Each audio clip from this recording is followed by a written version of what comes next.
We'll go into that as soon as we um, get the red light here. All right, look like we got the red light. All right, I believe that we are live. I'm still getting used to some of this Zoom technology, and it always catches me right in the middle of getting ready, and I'm, like stuck like Chuck, but I think I got a handle on it today. So, welcome to Les Chat Dallas. Tonight's guest is Dishambra McQueen. Am I saying your name right? Okay, it's Dishambra. Dishambra. Dishambra. Where is that? What is that, like native? Well, to tell you the truth, it's funny. I was just having a conversation with a friend. My aunt told me that my name is a wine bottle in Hawaii.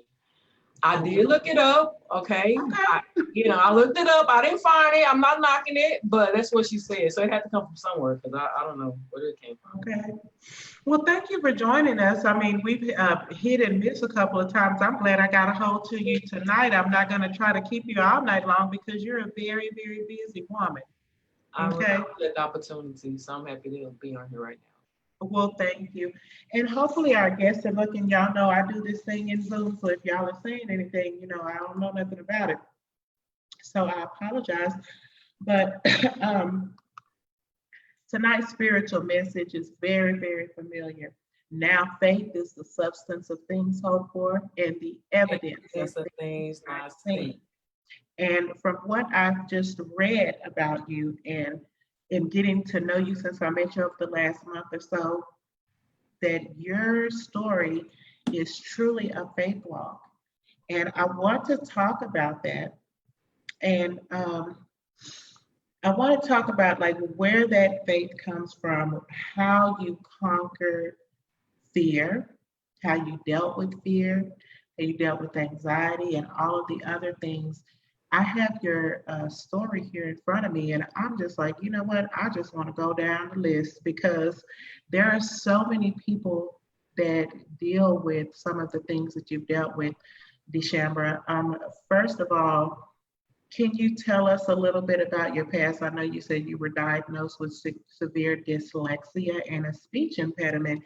And Moses had a speech impediment, but he became the great deliverer, and God was able to use him.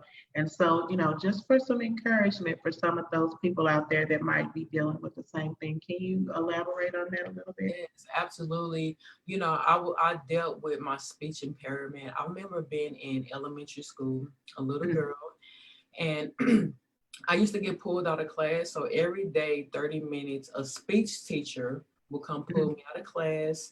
And I used to have to go to this class. And I remember she told me, she was like, you're not pronouncing your words all the way. It's making you stutter and, you're fumbling over your words. So I'm going to teach you how to speak. So I literally remember just basic things like la, la, la, la, la, la, or moving your tongue certain ways to help you pronounce your words. So I pretty much went to a speech class my entire life, all the way up to maybe middle school. I never could say words like ice box or refrigerator. Like even now it takes time to say it. So I can't just bust out and say certain words. I really have to think about it, then say it. So I had to make adjustments because they used to make me feel bad that I couldn't just blurt out and say things. But that's what it was. So I just took out time to try to pronounce the words. Google Voice, just little things that can help me because I wanted to be better. I didn't want to just settle in it because when I was younger, I felt bad. I was embarrassed. I was ashamed. Like I'm dumb. I'm stupid. But when I got older, I realized like, okay, you have this little issue here. What can you do about it? How can you help yourself? What can you do to make this better? And I realized when I didn't do nothing, my speech did not get better. But when I started practicing and trying to pronounce words the correct way, and I had friends that helped me pronounce words, my speech got better because I was trying. So I definitely, anybody that have that disability, like, don't feel bad about it. It's a part of you. Embrace it. So has it followed you? I know you said you have to concentrate sometimes has it followed you into, I mean, I have a speech impediment, but that's because I have a dental appliance. But I mean, has it followed you into your adult life where you have to overcome in order to do the things that you do? Because you do a lot. I was talking to you earlier about the speech that you were giving in the classroom full of children. I mean, I think that at that age, that is something that a testimony that those kids can use in that learning environment, because it's not until you get you know into the grades, third grade, fourth grade, fifth grade, when you have to start reading, writing, comprehending, that those disabilities come to form. And so can you expound on that a little bit? Yes, and it's so crazy. Every time I go to these classes and I talk about my disability and my learning disability, even now, to tell you the truth, to be honest with you, I know how to read important things because I'm a business person, so I learned how to read it. But if it had to be on a grade level, I would honestly say I'm maybe like at the 9th or 10th grade. It take me time to read through things, but I continue to go over and over. I don't skip over a word. I don't know why I don't know this word. Okay, I need to find out what this word means. So if it come across again, I can know, because I have to educate myself. Now I have to put the responsibility on myself to educate myself. I don't let things slide, because when I was younger, I let it slide because I'm dumb, or I got this disability. No, I don't want this to slide. No, I'm a businesswoman. I need to know what this word means. How much is this? I need to know these things. So, it's really important that I express that to the youth, because they tell me how bad they feel. Like, oh my God, I understand. I'm ashamed, or I'm not good in math. I'm not good in this, but it made me feel better. And I was that girl. So my goal with the youth is to be that person that the little girl I was needed. So that's why I'm so passionate, because I wish I had that person tell me, don't give up. It don't matter how you look. It don't matter how you talk. Dun, dun, dun, dun. And to see the excitement in them kids, like, it's like giving back to myself. It's like me going back and saying, hey, it's really okay that you was that way. Like, it's okay. So I'm so emotional because it's so. It's okay. But it's just Testimony Tuesday, honey. Give God all the glory, because you know what? I'm gonna tell you, there's a story, and I'm gonna give you a chance to collect yourself. Sure. I do understand. There's a story in the Bible where Jesus and his disciples walked past the man who was blind, and the disciples asked him, "Why?" Now y'all have to read your own Bible, because I'm paraphrasing. Read, Mama, because I know the story too. But they asked Jesus, why was this man blind? And they said, was it his mother's fault? Was it his father's fault? Whose fault is it that this man is blind? And Jesus told them, it is not his mother or his father's fault, but it's so that God can get the glory. Okay. So God can get the glory, because the thing about it is, we're all fearfully and wonderfully made, regardless of all of the tweaks and nuances. Sometimes we call it flaws, and that's just something that God gives us to overcome, to give him glory with that, to say, I overcame this. Because we overcome by the words of our testimony. Absolutely. Okay. And so it is so that God can get the glory, because now, like you said, it's like you're giving back to yourself when you can go back and let these younger children know, look, I went through this, with perseverance, self-help, because, it's people that'll go all their life and never make a change, never learn, never grow, just accept whatever it is that's come against them and never try to conquer it, And so that's what's intriguing about your story, in that you were able to overcome and conquer these nuances, if you call it disability, other ability, you can call it what you want to, but if you conquer it, it's just something you conquered. Exactly. Go ahead. Yes, exactly.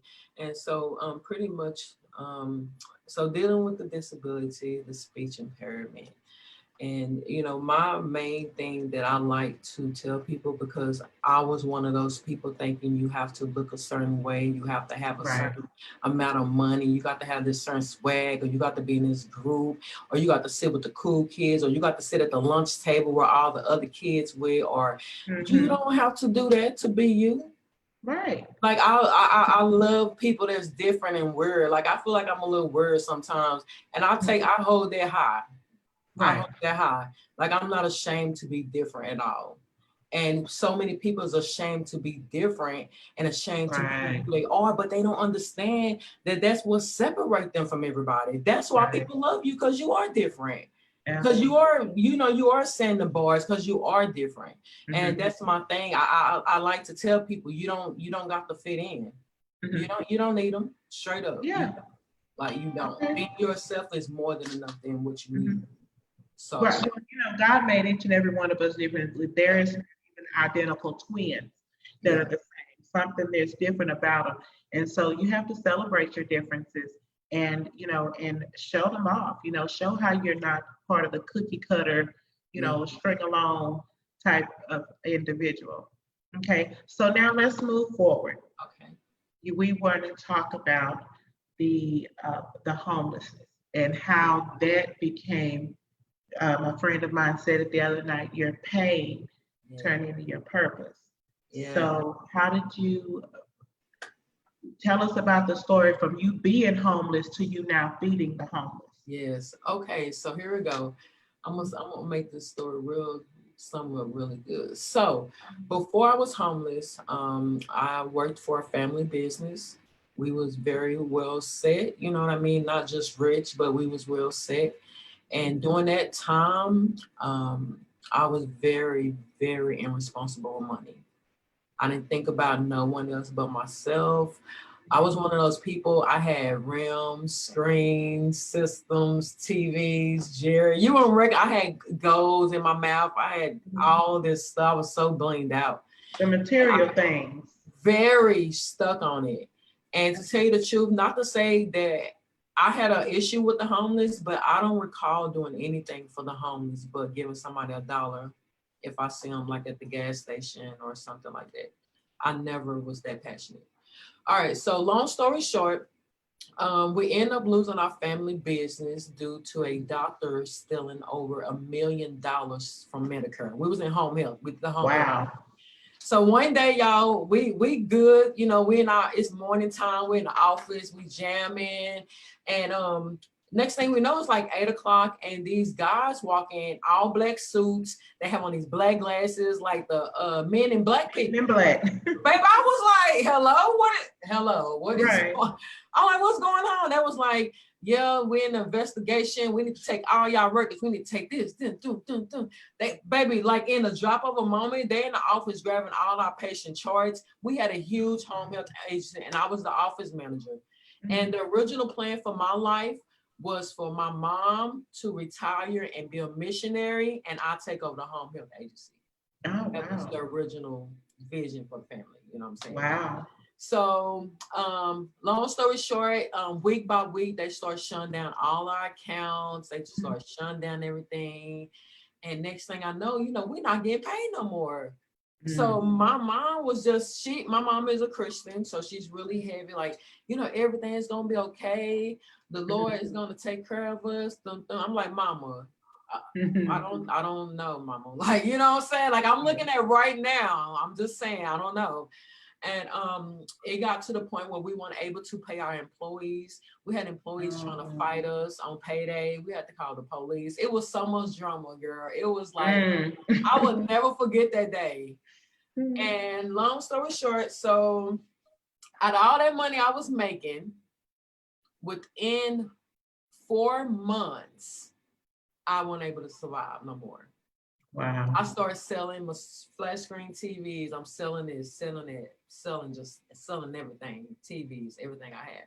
So I got down to the last month, and I remember calling my mom, and I was like, Mom, like I don't think I'm gonna make it. Like I'm down. I sold everything. Like I really need you. I don't think I'm gonna make it. And you know, in all due respect, you know, my mom was like, well, I'll let you know. So I'm like, you let me know. I'm like, Ma, I just need to stay there. You know, I need to stay at the house for a couple of days. That's it. You know, I need to get on my feet. And, you know, I ain't gonna lie, I was a bandit. I was turned away from my mom, in all due respect. And so when that happened, I started looking at things different. Like, you know what? If my own mama not here for me, ain't nobody gonna be here for me. Just get it. Like, it just kind of put this whole negative energy around me. So at this point, I started like kind of sleeping in my truck, but not really, kind of spending the night at people's houses, here and there, here and there. I ended up going to a family member house, and they wanted me to pay them like $350 a month, but I didn't have no job no more. And don't get me wrong, I wasn't trying to lay up on nobody free. Like, bro, I don't got nowhere to go. Like, can you just give me a moment, get myself together? Like, I know how people feel like, you living here, you need to pay bills, you need to do this, you need to do that. Right. But I don't have no money.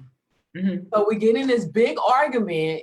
She throw all my little stuff that I had outside. She just started throwing all my stuff outside. So now I'm picking up all my stuff outside, and I'm just, again, I'm tired of this. I'm tired, man. Like, and at this point, I'm not working nowhere. No one wanted to hire me. All I knew was home health, and the fact that my home health got shut down, nobody was trying. That's like a blacklist. That was like, and then I was the office manager. Like, no, you know what I'm saying? So I ended up going to a friend house. I ended up staying with this guy that was a friend, and I stayed with him for about 3 to 4 weeks. And one day I come home, I come to the house, and he's sitting on the couch. He's like, I need to talk to you. I'm like, what's wrong? Well, you don't make me feel comfortable. You don't talk to me. You don't say nothing to me, and you're in my house. And I'm like, I'm sorry, but I'm stressed out. Right. I'm depressed. Like, I don't know what to say to you. I'm laying on somebody's freaking couch. What do you want to talk about? Right. I didn't want to talk. So the next thing I know, guess what? He kicked me out the same night. Wow. So at this point, I'm like, I'm done. I might as well just sleep in my truck. Like, I have more peace. I don't have to worry about nobody want me to talk to them, nobody throwing my stuff out. So that's when the journey started of me sleeping in my truck. I was sleeping at Walmart originally for like a couple of weeks, and then I ended up getting a job at UPS. So with UPS, it was a 24 hours warehouse center.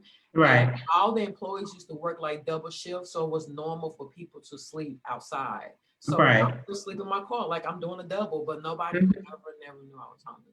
So for an entire year, I slept at Walmart. I slept at my job. I will never forget the one time I spent the night in a vacant house. Oh my gosh. I spent the night in this vacant house, and it was so scary. It was dark. I remember just laying down, hearing like little cracks of noises, just hearing like these little noises. I'm like looking around. I had to go in the backyard to use the restroom.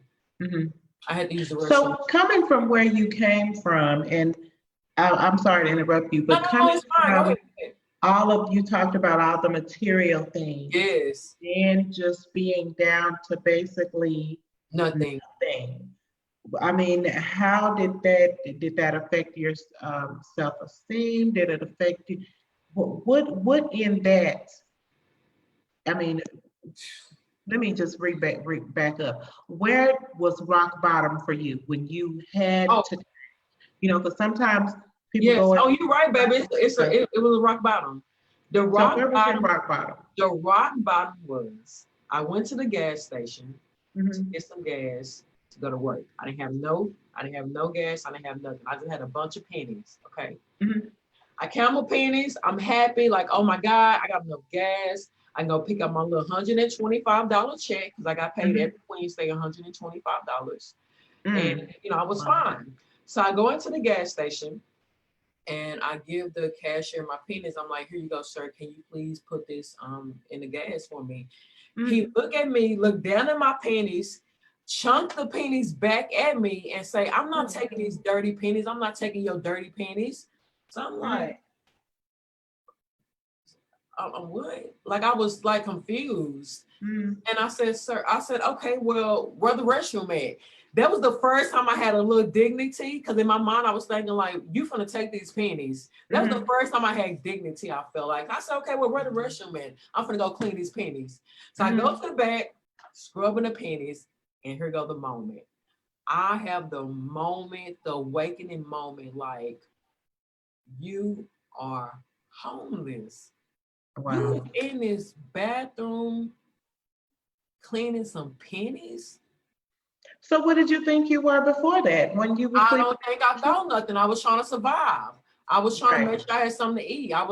People was kicking me out their house. People was getting mad at me. And see, that's the thing. I wasn't thinking about that. I was thinking about survival.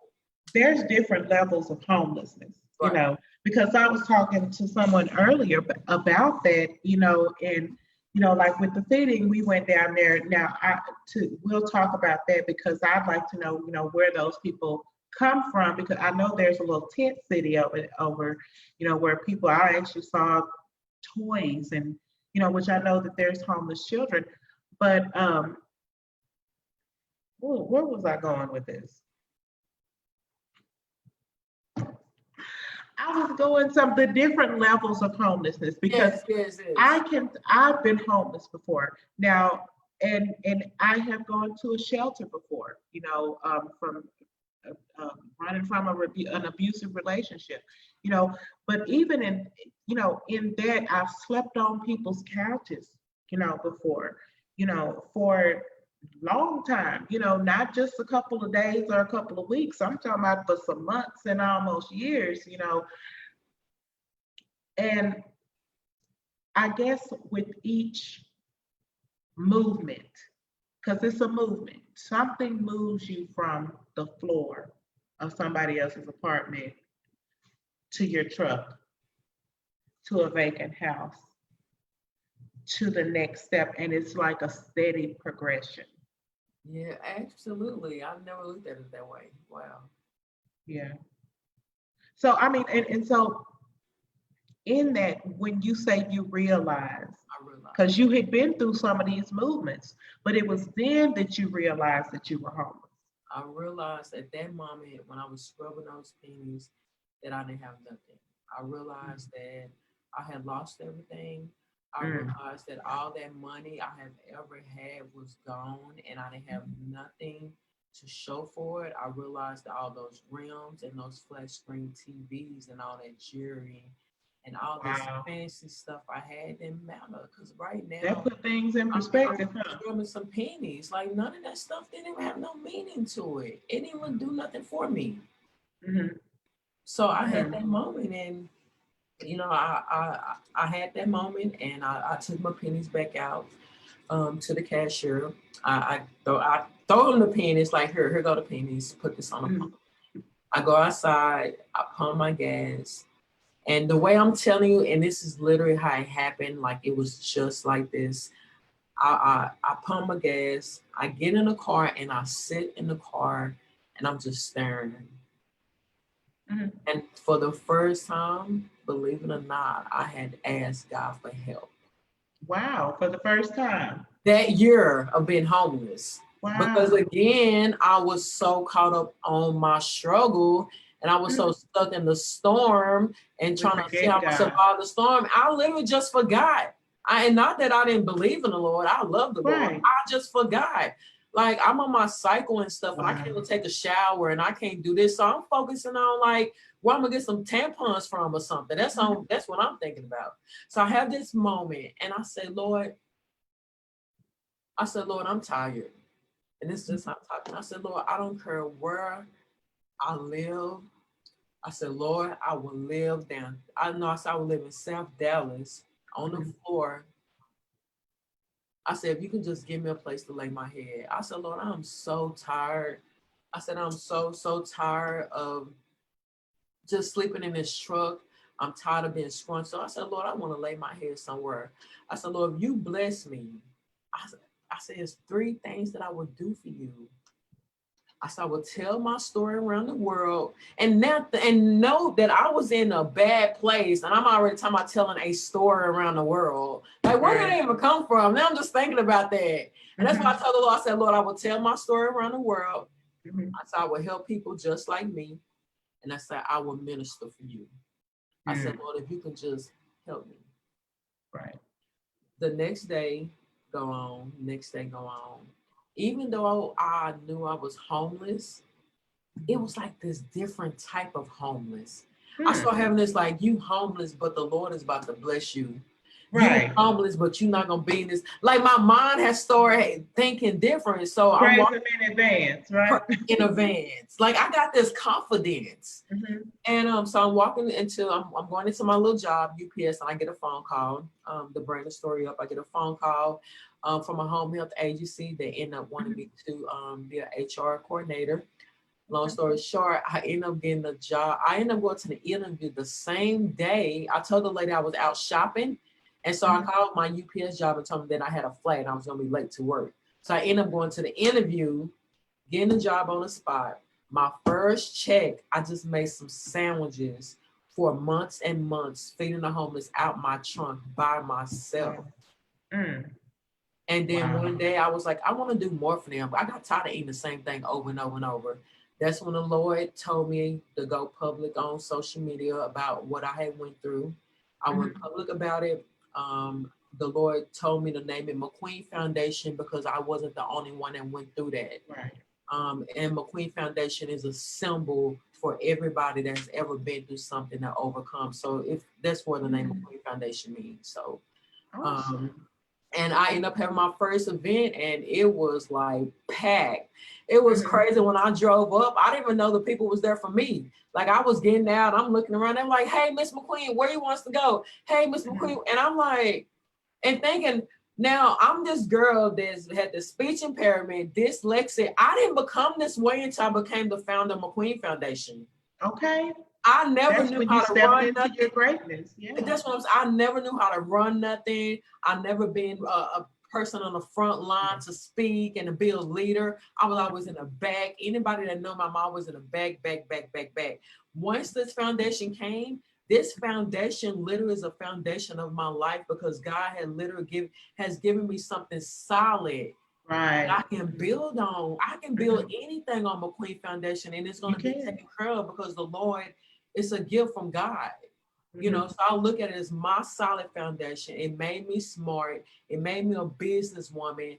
You know, it just made me be more in tune with myself and learn out the truth about God for myself. Like if I ain't learned nothing else, I have learned about the Lord for myself. And I will stand by the Lord no matter what, because God came through for me. When I was by myself, I was crying out to the Lord and it was nobody. And all the stuff that's happening to me, some of this stuff that I haven't even prayed for, but it's the desire of my heart. Right. Okay. Ain't that the word? My heart. Man, girl, I've been, now that's a baby, that be touching my heart. I said, Lord, I didn't even pray for this, but you heard my heart. Right. Okay. That's how he is. He's just that good. He knows our hearts. He knows what's in it. He knows when, you know, when I love that testimony. I'm just, you know, the Lord is blessing me even with this venture and putting people like you in my life and some of my other guests because that's what I want to do. I'm a minister. I'm here to serve. And hearing other people's testimony out there who overcome insurmountable odds. You know, to us at the time it was insurmountable, but when you look back, and you look over it and you see how God has brought you and how he grew you and how he poured into you and how when he was pouring into you, you were flourishing and building. And so now I'm so excited because you just announced, I want to know about these locations. I want to know about Kenya. Okay. Tell us more about McQueen Foundation. Okay, so let's go and get that popping. So in 2019, you know, McQueen Foundation was known for our big events. So we have these events downtowns. You know, we have the barbers out, we got the club promoters out, everybody, people getting massages, we got the nail technicians out.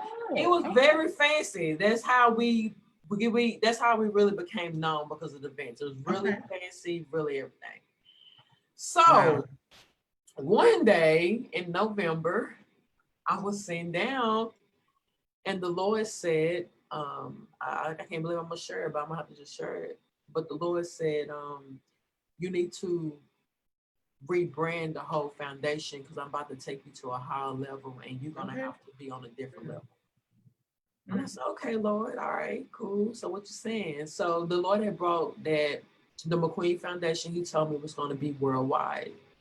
So when he told me that, I was like, okay, God. So I'm immediately just listening. So I'm immediately going into my budgeting and say, okay, how I'm about flights and pay my rent and this. I'm just really just going to work. Like, okay, Lord, well, let me start figuring this budget out. Like, how we gonna make this work? So you know, I let a few days go by. So when I need to hear from God, I fast, I pray. Like, listen, everything that's happened, it's not no coincidence. I fast, I pray to the Lord. I cry out to the Lord every day, every night, every second. I just need to let that be known. It's the Lord. Right. So God told me, he said, you know what? He said, what you're going to do is I'm going to bless you with people around the world. And what you're going to do is teach enlarge your territory. He said, even though the foundation going to be traveling the world, even though you may not be traveling, McQueen Foundation is traveling the world. There you go. So the Lord gave me a print on how to get ambassadors in different locations.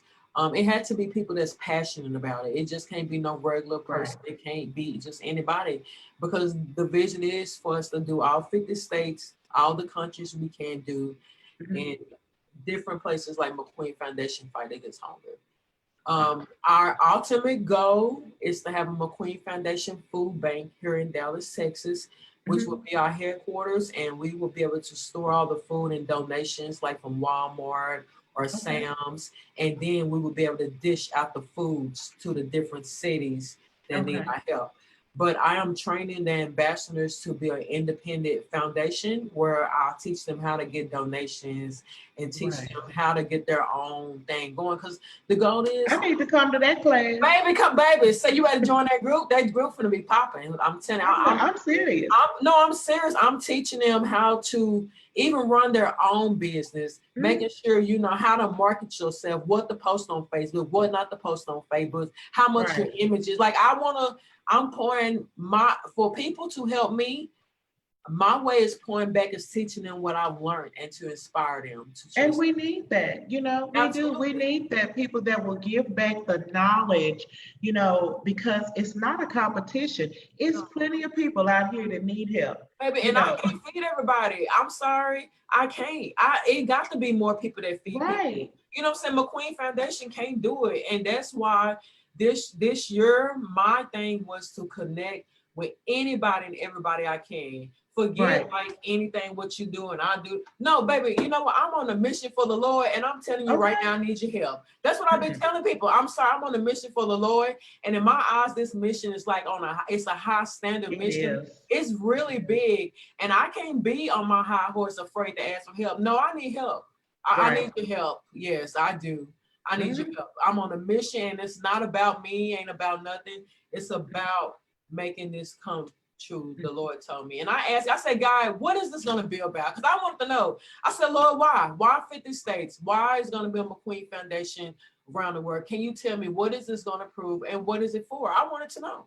The Lord said it was going to show his power. Of course, yes. Ooh, when he said that's no, I say, Lord, you right, because I was homeless. Like, I couldn't even feed myself. Because that is what it does. It does show his power. It shows his power, his glory, his dominion in our lives. When you can turn what God did for you into what God can do for somebody else. Even like we were out there feeding the men, I thank them, you know, because I'm like, you know, you're fulfilling God's purpose in your life. You're homeless, but don't ever tell you don't let anybody tell you that you're not fulfilling God's purpose in your life. People think that God's purpose is wrapped up in material things and some of those things that come out. But if you're homeless, God have a reason for you to be homeless. And it's like the hands and feet of Jesus, you know. It has to be done. Things have to be sometimes the way they are. And I know sometimes people don't understand all of that, okay? You have to be able to have a compassionate heart to know that a person is exactly where God needs them to be. Now, it's not up to you what God does with them after you get through, but it's what What did he place them in your path for? And what are you supposed to pour into And I'm them? not responsible for when I come in every person pathway. I don't care for 1 second or 5 seconds. It's to say, hey, how you doing? Because I see myself in so many people. I see so many sad people just randomly walking around in the grocery store. You know what I'm saying? If I can just be that person just to say, hey, hi, or you look nice today, or just random things. I have tapped into my spirit that I'm not afraid no more to walk up to somebody and say, the Lord said that you need to do this. I know Just this by is fear. to you because it's not about me. I have told the Lord, I told God, I said, Lord, I surrender to you. Like, I told the Lord, I surrender. I said, you can use me. Like, I don't care, use me. So that's why when God tell me to say things, I say it because I want the Lord to use me. I literally gave up everything that I ever believed in, everything I ever thought of, all the lies my family and other people told me, the old person I was, I gave it up. Like, that's what the Lord requires. That is what the Lord requires. Total submission, brokenness. Okay? God can't use you if you can't be broken by him.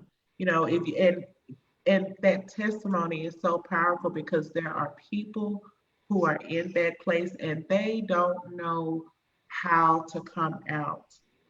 And I want to know how. I know how I came out, but how did you come out? Do I need to give you a moment? I understand, honey. I really do. That's what this is all about, to pour out.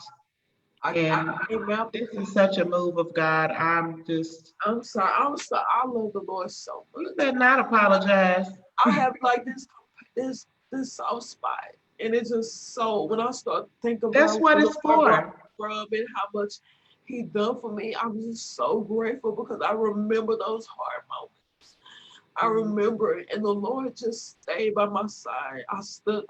Let me just answer the question because it's really important. Yeah, take your I time. came out because first of all, I wanted to come out. I was desperate to come out. Imagine just your life stuff always happening. You always unhappy. You never feel love. Like you just never felt like life. I was alive, but even though I had this stuff, I never felt life before. And I was determined to change by making sacrifices.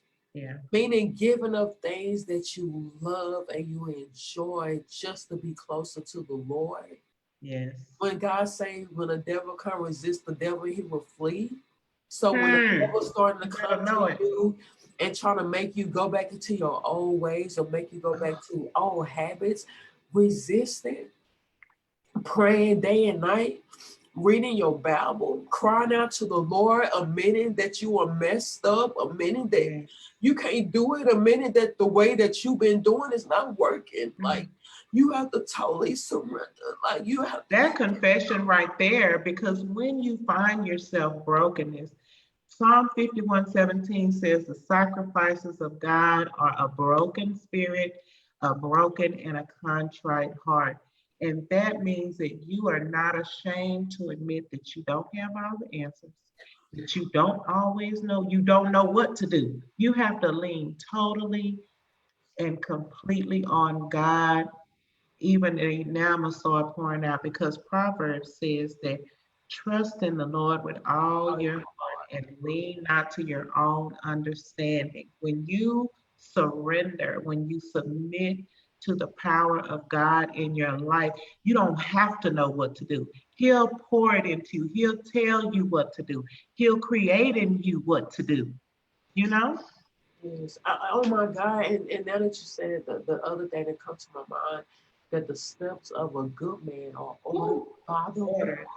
And I've been saying like the stuff that be happening, I don't come up with this. When I am meditating on the Lord, the steps of a good man, the Lord is ordering my steps. And one only thing that makes me a good man is not what I do. The fact that I'm focused up on the Lord makes me the good man. Steps of a good man.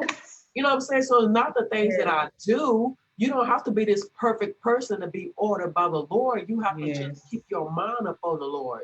That's the steps of a good man. Yes, And the there you more I go. focus on the Lord, it's just like He I telling me. really want, and see, that's my mission in ministry for, especially with LGBT ministry, because, we've been turned away so many times, and people try to give us a laundry list of what's good and what's bad and all of that kind of thing. And I don't care, and I don't even care if you can run it down in every book of the Bible that you wanted to. God is a good God.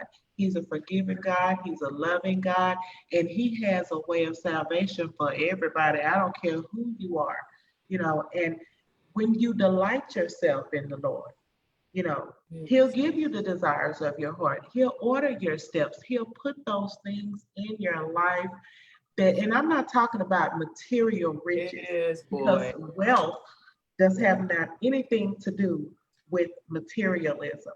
You know, your wealth, your fruitfulness, what you can say when you walk up in before the Lord and He says, "Well done, my good and faithful servant." It's not going to be about how many dollars you stacked in the bank. And oh, He don't care about that, man. And it's so crazy. If you look out into the celebrity life, the celebrities with all this money is so unhappy. You can Mhm, see it in just pictures. mhm. I just saw a picture of the Facebook owner, Mark, and his wife. I mean, y'all got all these $1 million. Why y'all looking so depressed in this picture? I mean, Mm, depressed. my Lord. The richness is not in the money. The Yeah, richness is in here. yeah. You know what I'm saying? I can easily be in a big old downtown apartment, but I choose not to. I want to feed the world. That's Mhm. what makes me happy. Not walking, and I'm not knocking it because inside my apartment is nice. But I'm You're right. saying not coming into a really nice gated community. I don't got to have all that because Mhm. my mission is just different. So my Right, richness is in here. right, My she balling is in here. I'm right. balling in here, big Spiritually time. balling, Yes, okay? I look at balling different. Like I'm Yeah, balling in here, so that's all what matters. Because right, even I don't have money now, and I haven't been happy before until I right, tapped into inside. right. Well, And now when you the light of the world, you don't need really nothing else. you, I don't need nothing. I literally said to my friend, I said, I wonder can I live in a tree house when my lease is up? I I would just love to live in a tree like house. I feel like this is too much, man. Just give me some trees, a little something so Right. I get on the computer, post my content, and move on. Like Okay. I don't got to have it. I don't. But it's cute. Don't get me wrong. Now I'm not gonna stunt. Right. I take care of what I have. I take care of everything very nice that I have, and I take care of it. That's my way of telling the Lord, thank you.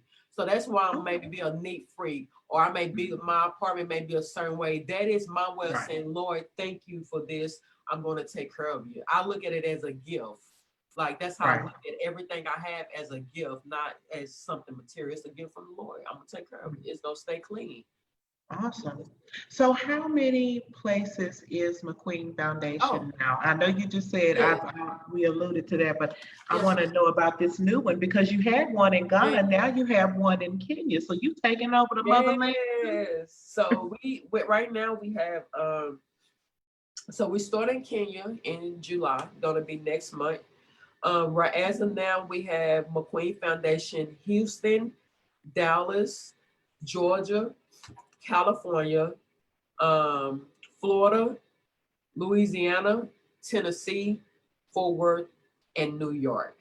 Awesome. Then those are cities and the different services. We have McQueen Foundation Latina, animals, and seniors, which we hosting our first McQueen Foundation seniors at the nursing home. I'll be posting that flyer tomorrow.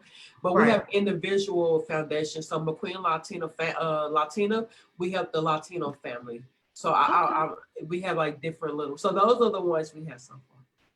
That sounds awesome. So, this is how the Lord is blessing me because He's allowing me to meet people like you. Because what I'm seeing here is that the McQueen Foundation has grown to be the largest traveling foundation Oh, assisting the homeless in Texas. yes, Lord. Yes, Like, I'm yes, like, look at God, to God be the glory, yes. And I mean, it's stuff like that because I don't know who would have knew that. Like I interviewed the other lady last week, and she was the first of her to do something, different in her genre. Wow. And the work that she does. And I'm like, now look at God blessing me Right. to be able to meet you, and you are the biggest. And so this means that, like this is like Obama or somebody or Michelle. Oh Lord. I'm saying, to me it's on that level. I mean, honestly, I'm not even being facetious. Yeah.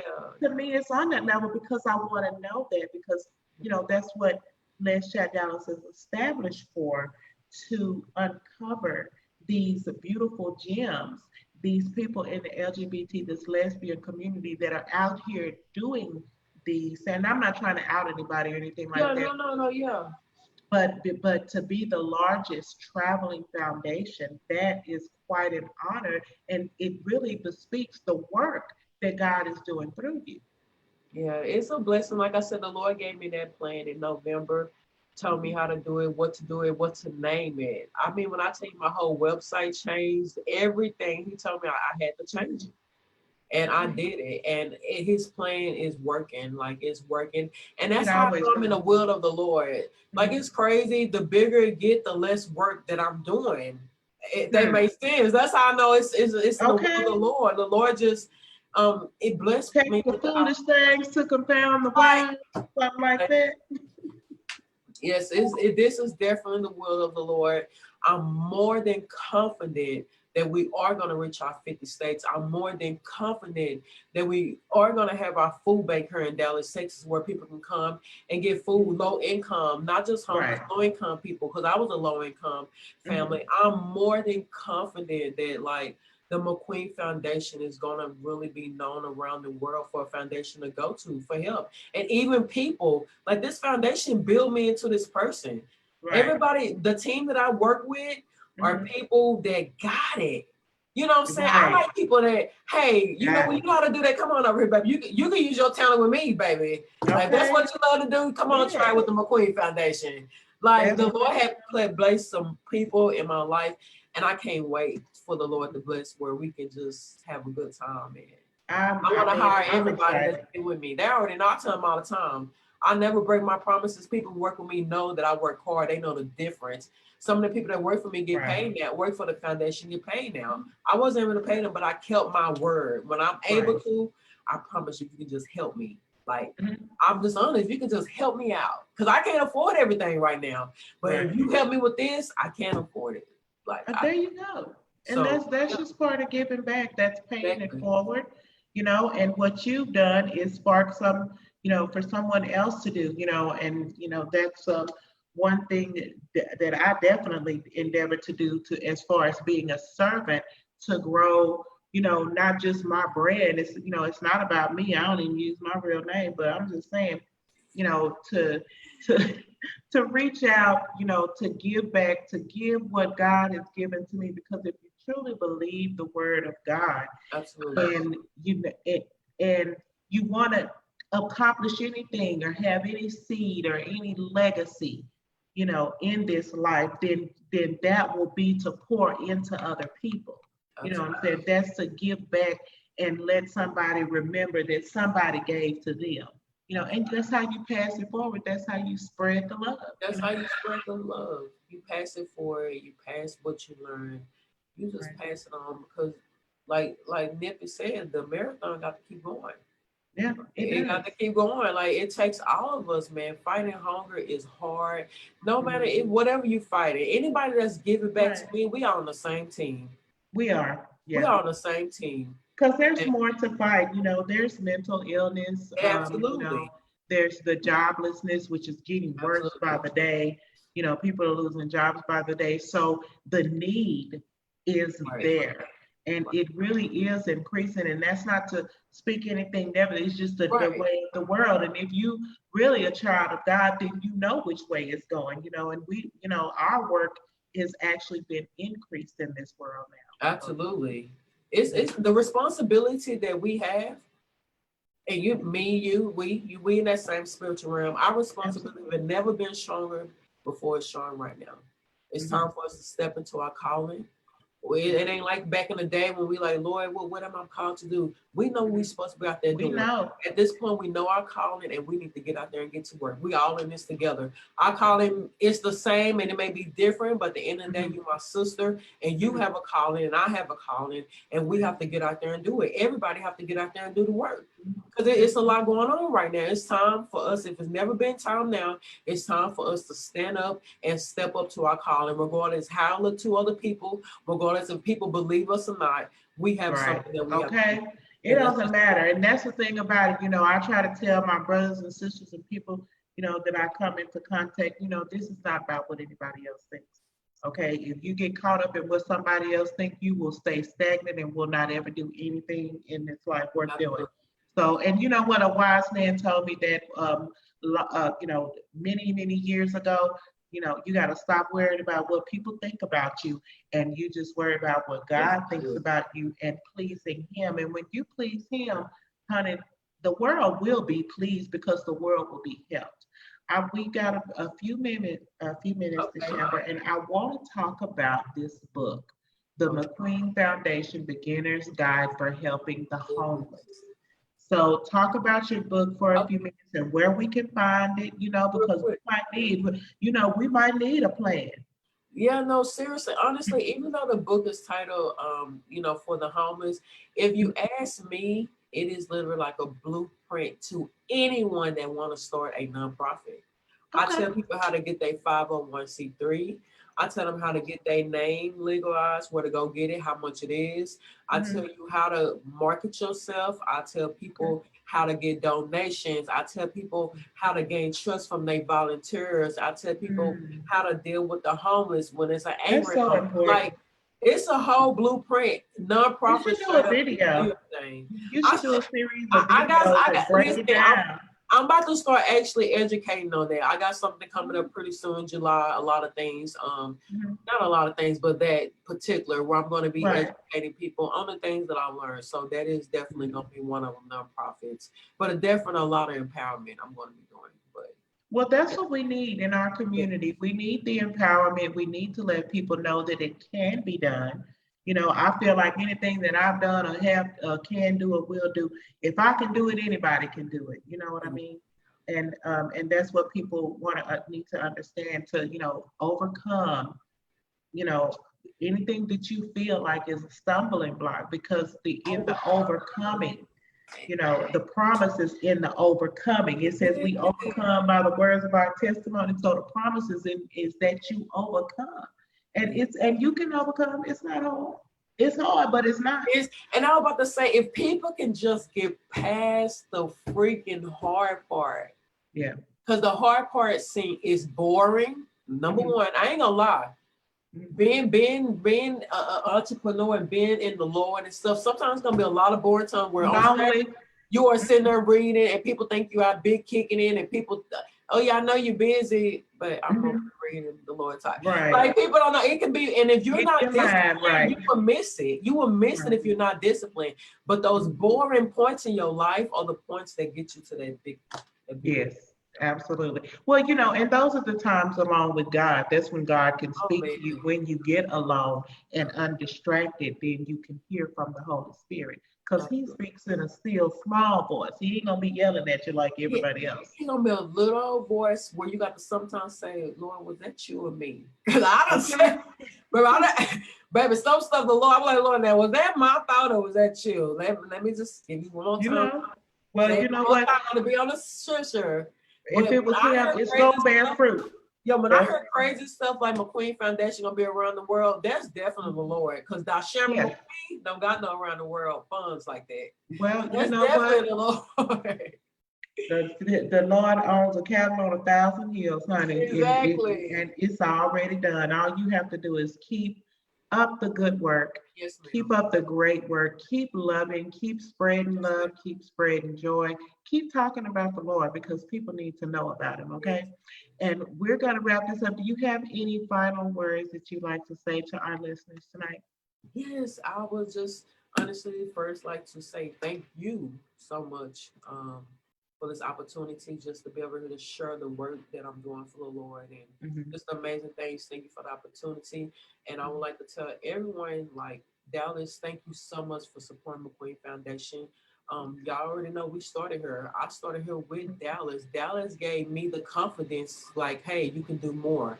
Hey, you can do more. You can do this. So honestly, more than anything, I just want to thank Dallas so much for being by my side when I didn't know what was going on. I was just doing something. So I pray to God that you see the growth. I pray to God that you see that this is my passion and your support is not in vain. Like, this is not in vain. I'm working hard every single day to make this foundation better and better and better. So I really just want to tell everyone, thank you a lot. Well, thank you, Dishambra. Thank you for taking your time out to talk to LEZ Chat Dallas. And if you all would like to, do you have a website? Oh, sure. Real quick, we do have a website. It's www.the McQueen with an S.com. And we do have a Facebook. It's McQueen Foundation International Ministry. Our Instagram is McQueen Foundation _ministry. Okay, well, there you go. And are you looking for volunteers and all that kind of I'm actually posting an event. We doing events every month. And this month, instead of feeding the homeless, we're McQueen Foundation Seniors is having their first event at a senior living facility, June 27th. It's called the Senior Kickback. It is so cute. I know you in the group. You in the group. I already posted a flyer in the group. It's in the fight group. I already added you in the group. Yeah, so we got a little fight group. So if you want to be in the fight group, just hit us up. You get in the fight group. But we kind of post everything in there. Eventually, we're going to move away from flyers. I want us to just do the work and just let the Lord have his way. So we got a little group. And that's the thing, I know that you don't do it for, accolades or anything. Absolutely. But my whole thing in getting it out is so people will know that it's there. Because and you have to. Resources. People need resources. People need to know where to go. People that want to help need to be able to gain access to the material. People out here charging thousands and thousands of dollars. And I'm so glad you mentioned that, because I see a lot of people talk about that. If you have a homeless organization, you need to post what you are doing. People need to know what you are doing, because you're going to need help. You need donations. So don't feel bad about that. Post your work. And what I'll do, I'll just post the pictures of the volunteers and the food. I don't take pictures of the homeless, but put your work out there. People need to know what you're doing. Absolutely. Well, thank you guys for joining us for LEZ Chat Dallas. Thank you, Dishambra McQueen. If you want to follow me, you can follow me on Facebook, Cherie Stern. You can follow LEZ Chat Dallas in our LEZ Chat Dallas Facebook group. You can follow us on Instagram, LEZ Chat Dallas Radio. You can email us if you would like to be a guest on Testimony Tuesday or any other time. Email us at lezchatdallas@gmail.com. And we are building a YouTube channel. We're building a presence. So we will be, most of our stuff should migrate over to YouTube, LEZ Chat Dallas. All right. Thank you all for joining us tonight. Dishambra, you have a wonderful evening. And God's great blessings and and prosperity and true wealth to you. Thank you so much. Have a good night. Good night, you guys. Bye-bye. Bye.